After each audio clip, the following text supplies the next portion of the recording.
আসসালামু আলাইকুম এভরিওয়ান। তোমাদের জন্য নিয়ে আসলাম মায়ের মৃত্যু গল্পের প্রথম পর্ব। তো চলো বেশি কথা না বলে গল্প শুরু করা যাক। আমার সৎ বাবা আমার চাচাতো বোনকে পেছন থেকে জড়িয়ে ধরে আছে, আর অপরদিকে আমার চাচাতো বোন হাসাহাসি করে রান্না করছে। এগুলো দেখে যেন আমার রাগ নিমিষেই উঠে গেল। এতটুকু বড় হয়েছি, আজ পর্যন্ত আমার আম্মু আমাকে বলতে পারবে না আমি কোনোদিন তাদের সাথে রাগ করে কথা বলেছি।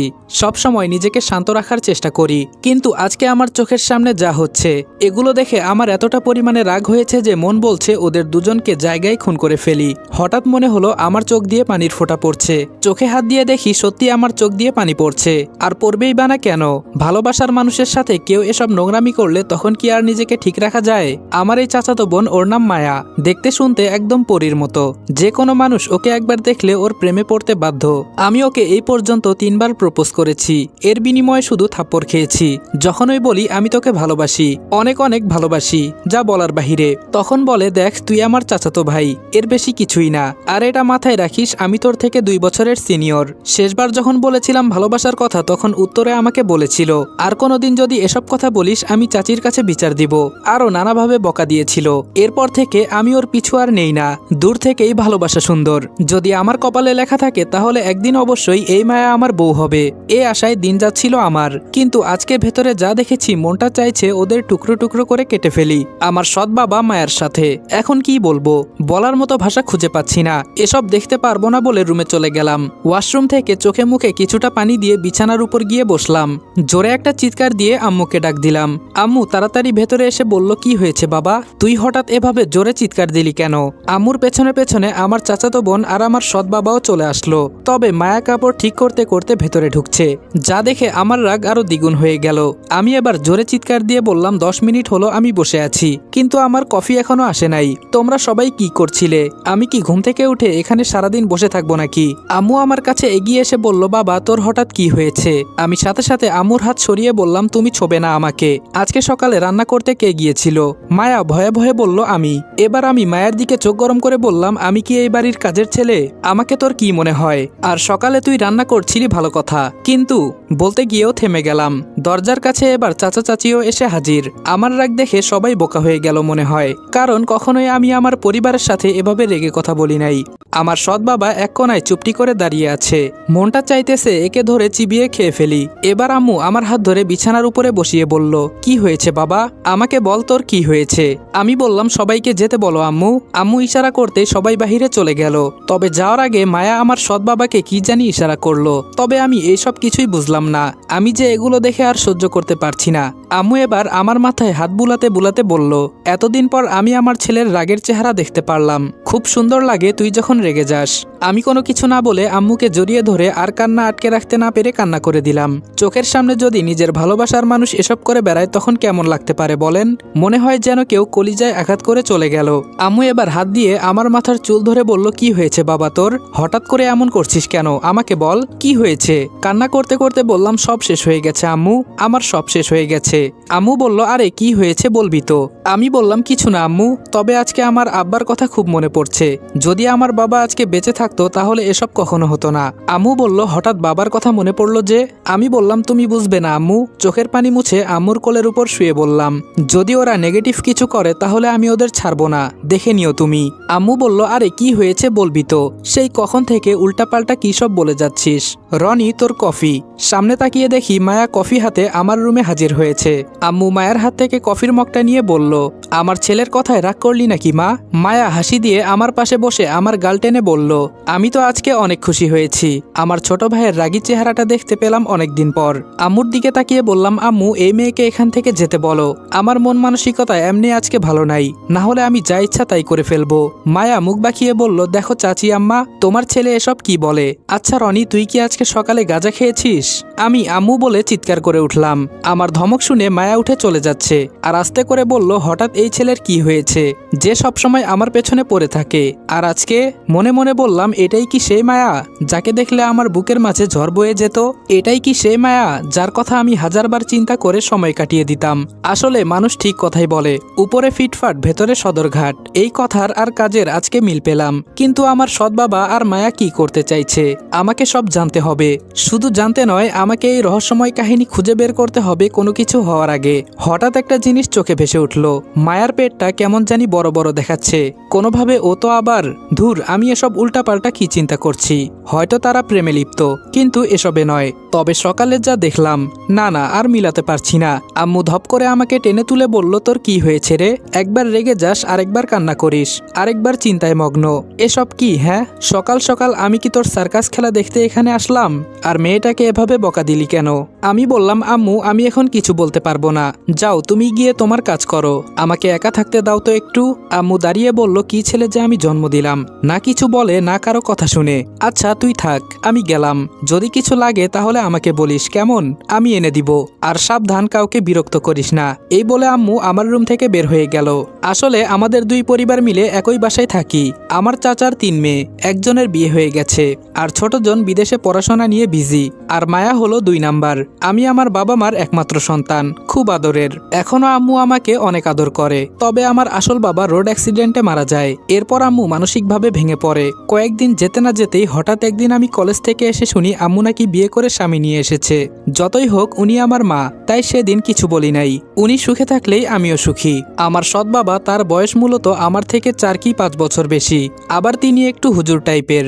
আমার সাথে বেশি একটা জমে না, দরকার পড়লে কথা বলি, না হলে না। কিন্তু আজকে নিজ চোখে যা দেখলাম সেটা হয়তো ভোলার মতো নয়। তবে মায়া এটা কিভাবে করলো? ছি, ওর মন মানসিকতা এতটা নিচ হতে পারে যে এটা আমি কখনো জানতাম না। হঠাৎ বাহিরে আবার কিসের যেন আওয়াজ শুনলাম। রুম থেকে বের হয়ে দেখি আমার সৎ বাবা ডিজিটাল প্যান্টের সাথে ম্যাচিং করে শার্ট আর জুতা পরেছে। এসব দেখে আমার আম্মু আবার প্রশংসা করছে। হঠাৎ করে পাঞ্জাবি পায়জামা ছেড়ে এসব পরলো কেন? কাহিনী তো কিছু একটা আছে। আমার কাছে এসে আম্মু বলল, দেখতো বাবা, তোর বাবাকে আজকে কেমন লাগছে? আমি আম্মুকে অখুশি করতে পারবো না, তাই ফোনটা কানের কাছে নিয়ে বললাম, মিতু বল। অযথা কথা বলতে বলতে আমি আমার রুমের দিকে যাচ্ছি। আম্মুকে হাতের ইশারা করে বললাম, দাঁড়াও আম্মু, আমি ভেতর থেকে আসছি। ভেতরে গিয়ে আবার বিছানার উপর গিয়ে বসলাম। আর মনে মনে চিন্তা করছি আমাকে ওদের উপর নজর রাখতে হবে। দূর থেকে দেখতে পাচ্ছি আম্মুর পেছনে মায়া দাঁড়িয়ে আছে। হঠাৎ দেখি মায়া আমার সৎ বাবার পকেটে সাদা একটা কাগজের টুকরো দিল। লাফ দিয়ে উঠে টেবিলের ড্রয়ার থেকে পিস্তল নিয়ে যেই রুম থেকে বের হতে যাব তখনই মনে পড়ল, আমি এসব কি করছি? গরম গরম সব কাজ করলে তো হয় না। পিস্তলটা মূলত নিজের সেফটির জন্য রাখি আমি।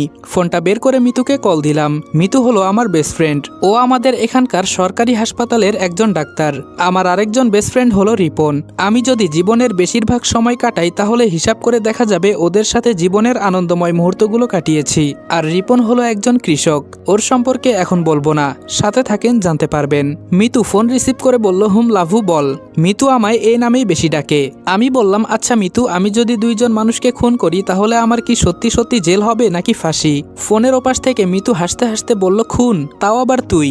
জানিস আজকে আমি মন খুলে আসলাম, তুই তো ভালোই জোকস করতে পারিস দেখি। আমি বললাম, মিতু দেখ, আমি কিন্তু একদম মজা করছি না, তুই আমার কথার উত্তর দে শুধু।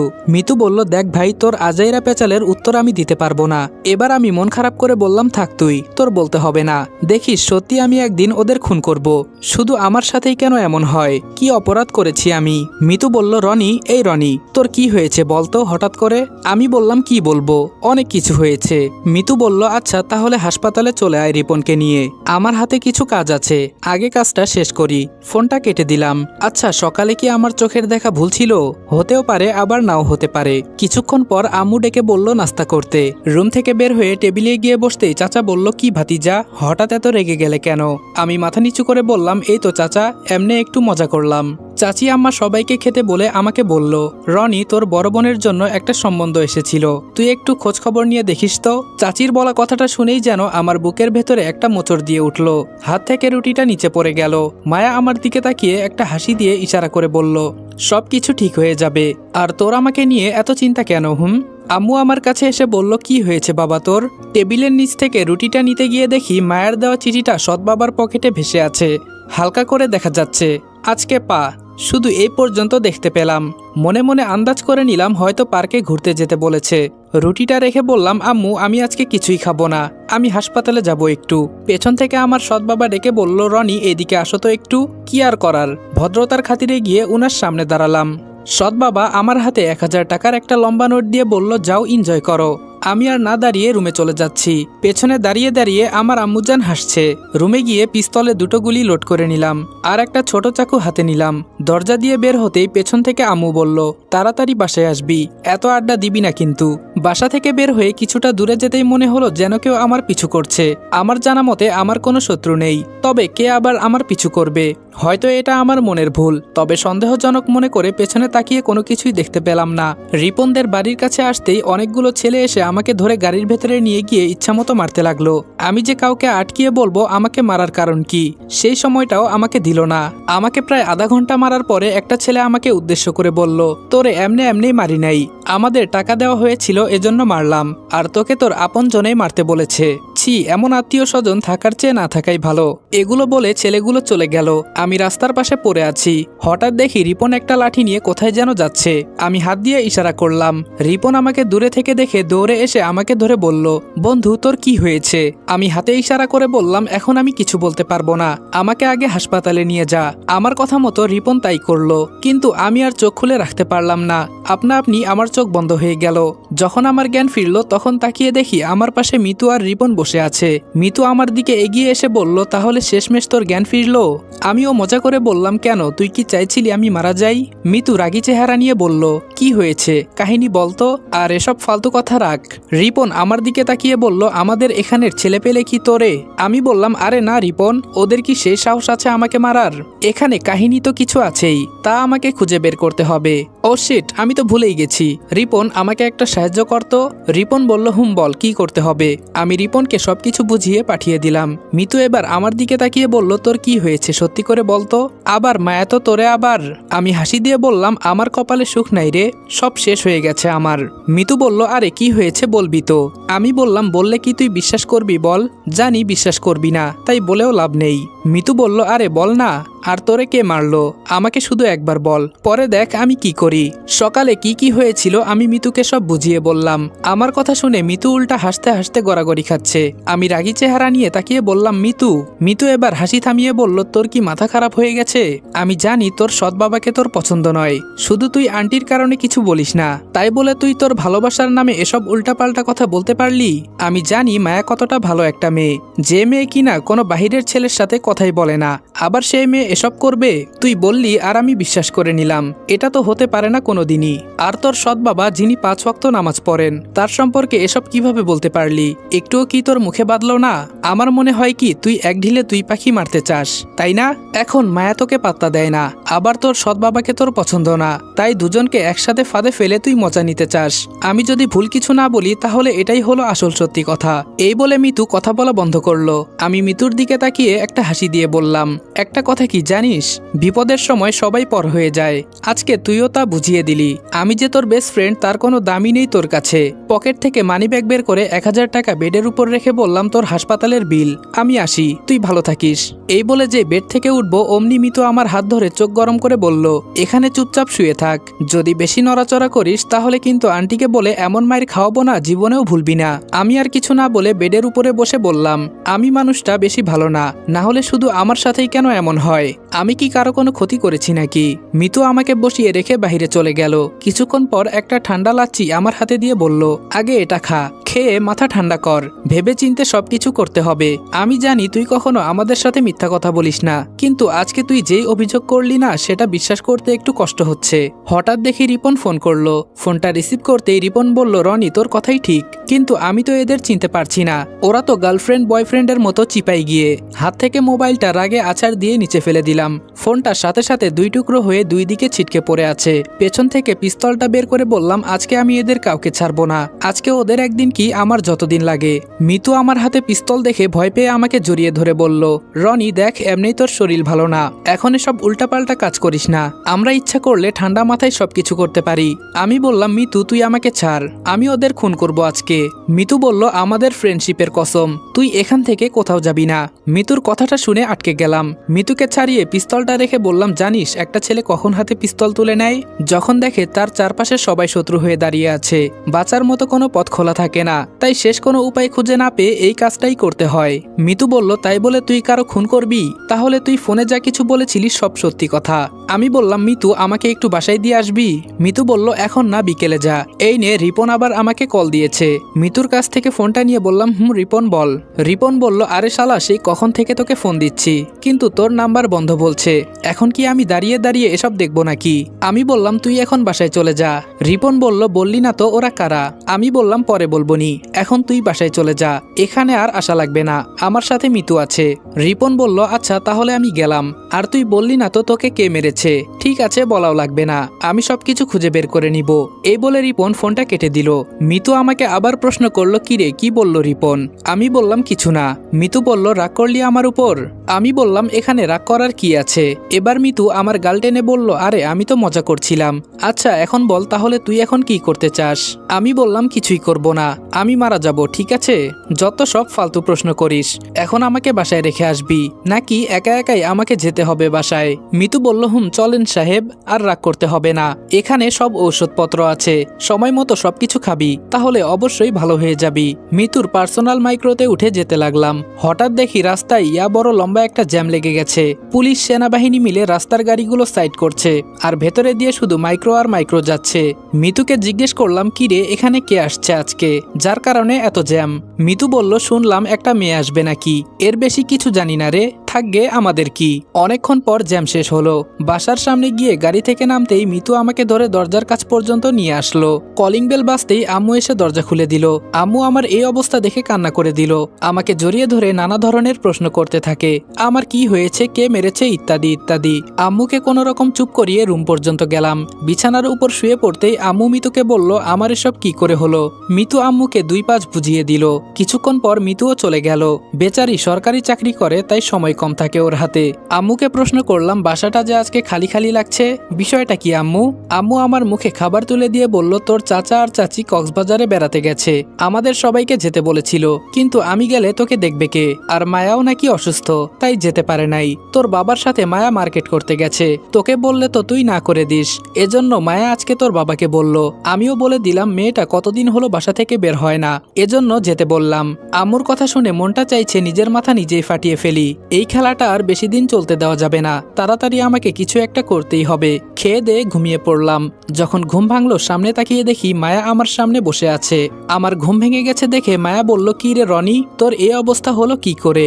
আমি হাসি দিয়ে বললাম তুই এসব জেনে কি করবি, আমাকে আমার মতো থাকতে দে। মায়া বলল তুই কেন বুঝিস না বল, তোর আর আমার সম্পর্ক কোনোদিনই হয় না। মায়ের কথা শুনে রাগে দুঃখে আমার কান্না করতে ইচ্ছে করছে। কোনো রকম রাগ কন্ট্রোল করে বললাম আমি তোকে বলেছি যে আমি তোকে ভালোবাসি, তুই বলার পর থেকে আমি তোকে এই কথা কখনো বলেছি? মায়া বলল রাগ করিস কেন? তখনই হঠাৎ করে সকালের কাহিনী মনে পড়ে গেল আমার। আমি কার সাথে কি কথা বলছি, ছি। এবার পা ভাঁজ করে বিছানার উপর বসে মায়ের দিকে তাকিয়ে বললাম তোর তো বুড়া বেড়া পছন্দ, টাকাওয়ালা জামাই লাগবে তোর, আর বিয়ের আগে কি তোমার পেটে বাচ্চা দেওয়া লাগবে এমন ধরনের ভালোবাসা চাও, নাকি 10 বেটা নিয়ে বিছানায়? মায়া ঠাস করে আমার গালে 2টা চড় দিয়ে বলল তোকে আমি এতটা ভালো মনে করতাম, আর তুই কি না, ছি। আমি বললাম এই নষ্টা, তুই আমার সাথে কথা বলবি না। মায়া আর কিছু না বলে কান্না করতে করতে রুম থেকে বের হয়ে গেল। এখন আমার রাগ কিছুটা হলেও কন্ট্রোল হয়েছে। যদি কথার অর্থ বুঝে তাহলে অবশ্যই বুঝে ফেলবে আমি কি বলতে চেয়েছি। মায়া হয়তো জানে না যে আমি ওর কুকর্ম সবকিছু জানি। এখন শুধু একটা ভিডিও বানিয়ে আমার হাতে পেলেই ওদের আমি খেলার পুতুল বানাবো। আমাকে ভালো থেকে খারাপ বানিয়েছিস, এখন দেখ আমি কি করি।